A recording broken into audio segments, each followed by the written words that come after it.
Dans la grande salle de l'Odyssée, les sièges restent vides.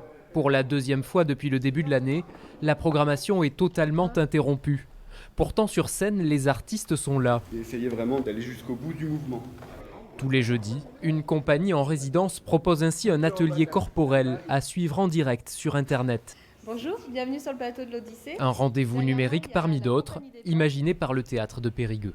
L'objectif pour moi, c'est de rester d'abord proche des compagnies du territoire, de leur permettre de continuer à travailler ici dans nos murs et évidemment rester aussi proche de nos publics. La question pour moi, c'était comment pas seulement subir, mais aussi profiter, de se dire on peut travailler autrement et proposer des choses nouvelles. Soulever la tête, et puis tac, tac. Exercice du jour, cette chorégraphie de la compagnie pendant le ciment, à exécuter chez soi pour oublier sa condition de public confiné. Étirement. De juste reprendre conscience un peu de notre corps et justement de ne pas être enfermé en fait dans sa maison et dans son corps. Je pense que c'est un bon moyen pour réveiller un peu tout ça. Et puis après, l'autre chose, je pense que c'est hyper important de rester ouvert à d'autres espaces qui ne sont pas juste chez nous, mais qui sont des théâtres, qui sont des univers, qui sont des imaginaires d'artistes, quoi.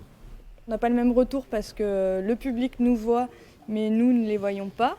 Mais bon, on essaie de s'adapter aussi à la période et puis de faire savoir que les artistes, on continue à travailler, qu'on pense toujours au public.